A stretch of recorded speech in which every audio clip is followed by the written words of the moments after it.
Assalamualaikum warahmatullahi wabarakatuh.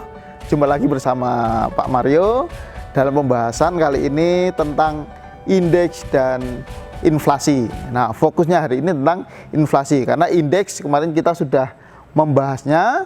Kemudian dengan mengetahui cara penghitungan indeks itu kita bisa menghitung laju inflasi. Nah, kali ini kita akan membahas lebih dalam kenapa bisa terjadi inflasi dan tentunya solusi-solusi yang bisa diambil oleh pemerintah. Langsung ke pembahasan bahwa inflasi itu kita tahu bersama yaitu kenaikan harga secara terus menerus. Jadi tidak hanya kenaikan satu macam barang saja, kan kita menghitungnya dari indeks. Indeks itu kan rata-rata seluruh harga gitu ya. Kalau naik, nah nanti untuk menghitung laju inflasi kita bisa mengetahui kenaikan secara keseluruhan begitu.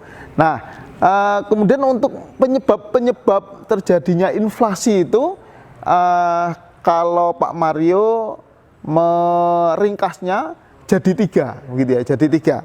Yang pertama yaitu karena uang yang beredar itu terlalu banyak. Bayangkan kalau kalian punya uang sakunya sehari 5 juta.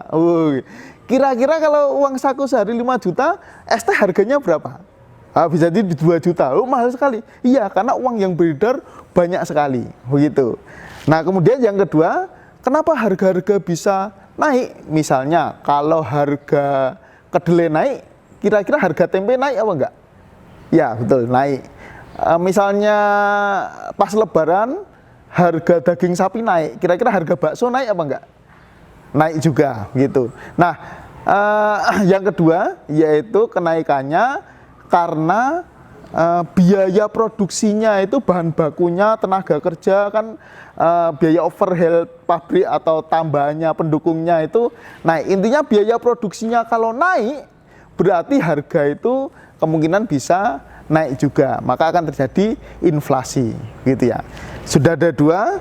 Yang pertama yaitu jumlah uang yang beredar terlalu banyak, yang kedua yaitu biaya produksinya naik, yang ketiga yaitu tentang tingginya permintaan gitu ya. Jadi kalau suatu ketika di suatu daerah gitu ya, permintaan BBM banyak sekali tapi BBM-nya terbatas, kira-kira BBM naik apa enggak?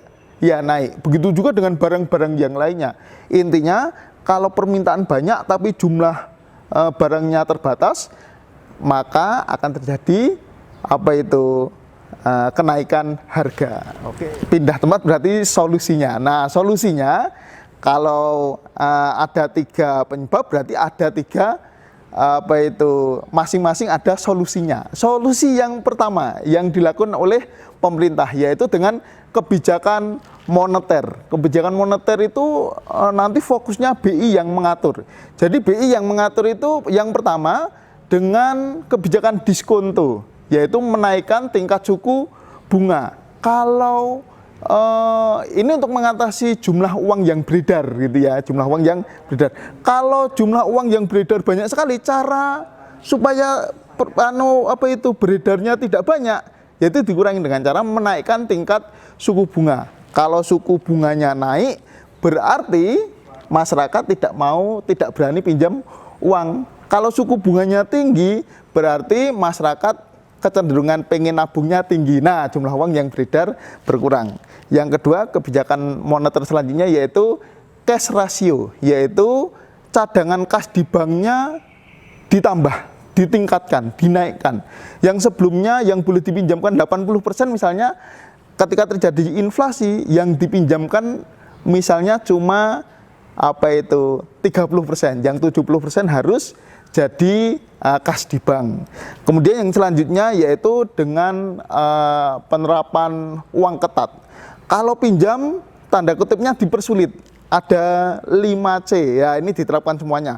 Karakternya dilihat, kapitalnya dilihat, punya penghasilan apa enggak, kapasitinya dilihat, punya kemampuan apa enggak, tanggungan keluarganya banyak apa enggak, kemudian jaminannya ada apa enggak, yang terakhir adalah kondisi ekonomi. Nah, kemudian cara selanjutnya yaitu dengan cara menjual surat berharga. Jadi masyarakat itu yang uangnya banyak dikasih kertas saja, surat berharga mudah, kalian pegang kertas, kemudian uangnya ditarik oleh bank dengan cara apa? Menjual surat berharga. Itu yang dilakukan dengan cara kebijakan moneter untuk mengatasi jumlah uang yang beredar supaya bisa berkurang.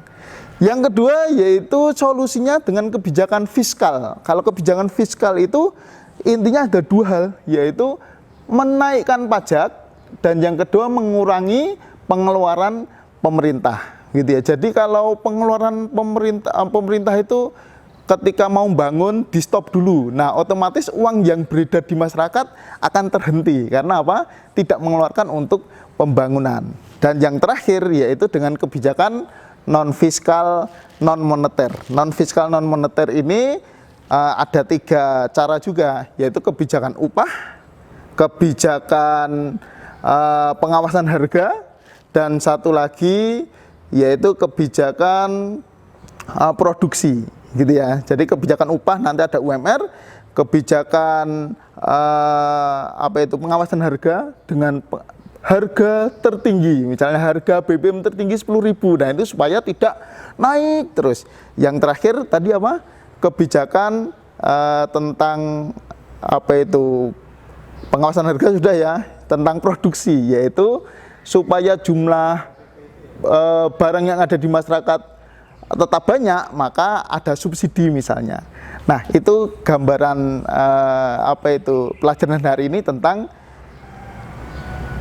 penyebab inflasi dan cara mengatasinya. Oke. Demikian pembelajaran hari ini tentang inflasi. Semoga bisa membuat kita ilmunya tambah banyak dan bisa membantu pemerintah gitu ya keluar dari inflasi. Semoga bermanfaat. Assalamualaikum warahmatullahi wabarakatuh.